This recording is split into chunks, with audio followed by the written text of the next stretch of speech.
स्वागत है आपका HJ एडुकेशन हिंदी में। इस वीडियो में हम लोग परफॉर्मेंस अप्रेजल के प्रोसेस के बारे में पढ़ेंगे और साथ ही साथ परफॉर्मेंस अप्रेजल के ऑब्जेक्टिव्स या परफॉर्मेंस अप्रेजल के पर्पस के बारे में जानेंगे। प्रत्येक ऑर्गेनाइजेशन को चाहिए कि वह अपने एम्प्लॉइज के परफॉर्मेंस को ऑब्जर्व करे, इवेल्युएट करे और देखे कि एम्प्लॉइज कैसा परफॉर्म कर रहा है, employees as per plan perform कर रहा है कि नहीं, और अगर काम को परफॉर्म करते समय कोई गलती हो भी रहा है तो उस गलती को सही करने का, उस गलती को सुधारने का प्रयास किया जा रहा है कि नहीं। जितना अधिक ऑर्गेनाइजेशन को एम्प्लॉइज के बारे में पता होगा, ऑर्गेनाइजेशन जितना अधिक एम्प्लॉइज के परफॉर्मेंस को समझेगा, एम्प्लॉइज को काम और पोस्ट एलोकेट करना उतना आसान हो जाएगा। परफॉर्मेंस अप्रेजल का प्रोसेस एक सिस्टमैटिक प्रोसेस होता है जिसे फॉलोइंग स्टेप्स में बांटा जा सकता है। पहला स्टेप है एस्टैब्लिशिंग स्टैंडर्ड। परफॉर्मेंस अप्रेजल का प्रोसेस का पहला स्टेप होता है काम से जुड़ा, परफॉर्मेंस से जुड़ा स्टैंडर्ड को सेट करना, ताकि एक्चुअल परफॉर्मेंस को इन स्टैंडर्ड से कंपेयर किया जा सके। स्टैंडर्ड की सहायता से एम्प्लॉइज के परफॉर्मेंस को जज किया जाता है और यह देखा जाता है कि एम्प्लॉइज ने काम को सक्सेसफुली परफॉर्म किया है कि नहीं, और एम्प्लॉइज ने ऑर्गेनाइजेशन के गोल्स को अचीव करने में कितना कंट्रीब्यूट किया है। स्टैंडर्ड्स सेट करते समय इस बात का ध्यान रखना चाहिए कि स्टैंडर्ड्स कंफ्यूजिंग ना हो, स्टैंडर्ड्स एम्प्लॉइज और मैनेजर्स के समझ में आ सके और स्टैंडर्ड्स को मेजर करना आसान हो, ताकि स्टैंडर्ड और एक्चुअल परफॉर्मेंस के बीच में कंपैरिजन इजीली हो सके। अगला स्टेप है कम्युनिकेशन रिलेटेड विद स्टैंडर्ड्स। एक बार जब काम से जुड़ा स्टैंडर्ड्स सेट हो जाता है तो फिर मैनेजर का यह ड्यूटी और रिस्पॉन्सिबिलिटी बनता है कि वह ऑर्गेनाइजेशन के सारे एम्प्लॉइज को स्टैंडर्ड्स के बारे में जानकारी प्रदान करे, स्टैंडर्ड्स के बारे में जानकारी प्रोवाइड करे। यहाँ मैनेजर का काम होता है एम्प्लॉइज को स्टैंडर्ड्स अच्छे से समझाना, ताकि एम्प्लॉइज के मन में स्टैंडर्ड को लेकर किसी भी प्रकार का कोई डाउट ना रहे, कंफ्यूजन ना रहे। जब एम्प्लॉइज को स्टैंडर्ड समझाया जाता है तो एम्प्लॉइज अपने रोल को भी अच्छे से समझ पाता है और यह जान पाता है कि एग्जैक्टली उसे कौन सा काम परफॉर्म करना है। स्टैंडर्ड्स को फ्लेक्सिबल होना चाहिए ताकि जरूरत पड़ने पर स्टैंडर्ड्स में जरूरी बदलाव लाया जा सके। हाँ, यह एक बात कहना जरूरी हो जाता है कि काम से जुड़ा स्टैंडर्ड का इंफॉर्मेशन इवेल्युएटर्स के पास भी होना चाहिए, ताकि इवेल्युएटर्स परफॉर्मेंस को अच्छे से इवेल्युएट कर सके। अगर पॉसिबल हो तो स्टैंडर्ड से जुड़ा फीडबैक भी इकट्ठा करने का अरेंजमेंट होना चाहिए, ताकि आने वाले समय में स्टैंडर्ड्स और भी बेहतर तरह से सेट किया जा सके। अगला स्टेप है measurement of actual performance. Standards के बारे में सारे एम्प्लॉइज को इन्फॉर्म करने के बाद अगला स्टेप है एक्चुअल परफॉर्मेंस को मेजर करना। इस स्टेप में एम्प्लॉइज के द्वारा परफॉर्म किया गया एक्चुअल परफॉर्मेंस को मेजर किया जाता है। कहने का मतलब हुआ, एक पर्टिकुलर टाइम पीरियड में एम्प्लॉइज ने जैसा परफॉर्म किया है, इस स्टेप में उस परफॉर्मेंस को मॉनिटर किया जाता है, ऑब्जर्व किया जाता है। परफॉर्मेंस को मेजर करते समय इवेल्युएटर्स को चाहिए कि वे सही मेथड्स, टूल्स और अप्रोच का चुनाव करें और निष्पक्ष होकर, अनबायस्ड होकर, बिना भेदभाव के एम्प्लॉइज के परफॉर्मेंस को मेजर करें। अगला स्टेप है कंपैरिजन ऑफ परफॉर्मेंसेस। इस स्टेप में एक्चुअल परफॉर्मेंस को स्टैंडर्ड परफॉर्मेंस के साथ कंपेयर किया जाता है।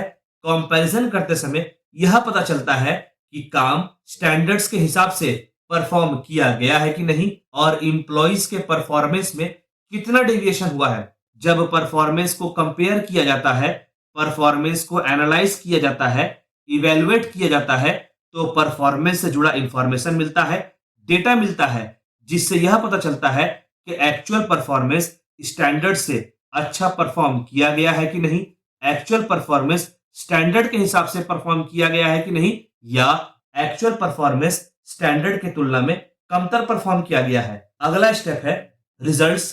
एक्चुअल और स्टैंडर्ड परफॉर्मेंस के कंपैरिजन की वजह से परफॉर्मेंस से जुड़ा रिजल्ट मिलता है।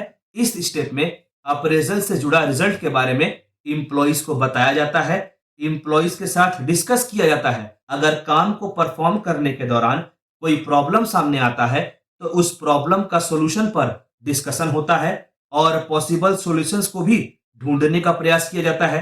अब परफॉर्मेंस से रिलेटेड फीडबैक इंप्लॉइज को प्रोवाइड किया जाता है ताकि इंप्लॉइज का फ्यूचर परफॉर्मेंस को और भी बेहतर बनाया जा सके, इंप्लॉइज के प्रॉब्लम का सोल्यूशन प्रोवाइड किया जा सके और इंप्लॉइज को अच्छा परफॉर्म करने के लिए मोटिवेट किया जा सके। अगला स्टेप है डिसीजन मेकिंग। इस स्टेप में परफॉर्मेंस से जुड़े जरूरी डिसीजंस ली जाती है। अगर इंप्लॉइज ने काम को up to the mark perform नहीं किया है तो फिर इंप्लॉइज के परफॉर्मेंस को कैसे इंप्रूव किया जाए, इससे जुड़ा डिसीजन लिया जाता है।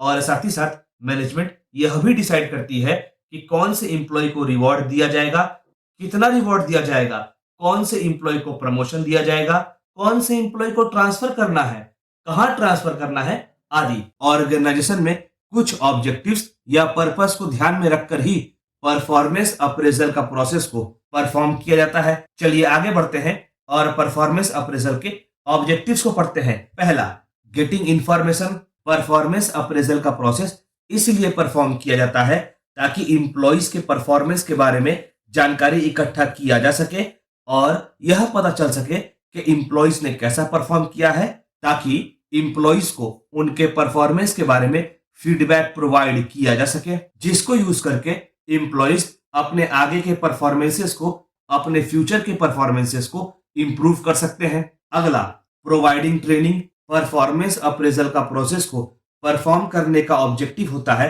इंप्लॉइज के लिए ट्रेनिंग के नीड्स को पता लगाना। परफॉर्मेंस अप्रेजल के प्रोसेस से ऑर्गेनाइजेशन को यह पता चलता है कि कौन से इंप्लॉय ने अपने काम को, अपने ड्यूटी को प्रॉपरली परफॉर्म नहीं किया है। दूसरे शब्दों में, परफॉर्मेंस अप्रेजल की सहायता से ऑर्गेनाइजेशन अंडर परफॉर्मिंग इंप्लॉइज के बारे में जान पाती है और इसी जानकारी के हेल्प से, इसी इंफॉर्मेशन के हेल्प से ऑर्गेनाइजेशन इंप्लॉइज के लिए सूटेबल ट्रेनिंग प्रोग्राम डिजाइन करती है ताकि इंप्लॉइज का परफॉर्मेंस इंप्रूव हो सके और इंप्लॉइज का ओवरऑल डेवलपमेंट हो सके। अगला, गिविंग कंपनसेशन। परफॉर्मेंस अप्रेजल का प्रोसेस इसलिए परफॉर्म किया जाता है ताकि उन इंप्लॉइज के बारे में पता लगाया जा सके जिन्होंने अपने काम को, अपने ड्यूटी को बहुत अच्छे से परफॉर्म किया है, ताकि उस इंप्लॉय को प्रॉपर कंपनसेशन और प्रॉपर रिवॉर्ड दिया जा सके। अगला, इंप्रूविंग अकाउंटेबिलिटी। इंप्लॉइज का काम से जुड़ा अकाउंटेबिलिटी को तय करने के ऑब्जेक्टिव से परफॉर्मेंस अप्रेजल का प्रोसेस को परफॉर्म किया जाता है। ऑर्गेनाइजेशन जब परफॉर्मेंस अप्रेजल का प्रोसेस को परफॉर्म करती है तो यह जान पाती है कि कौन से इंप्लॉय ने कौन सा काम परफॉर्म किया है।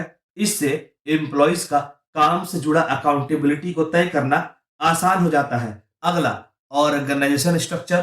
परफॉर्मेंस अप्रेजल का प्रोसेस को इसलिए परफॉर्म किया जाता है ताकि यह जाना जा सके कि ऑर्गेनाइजेशन का स्ट्रक्चर इंप्लॉइज के लिए कितना सपोर्टिव है।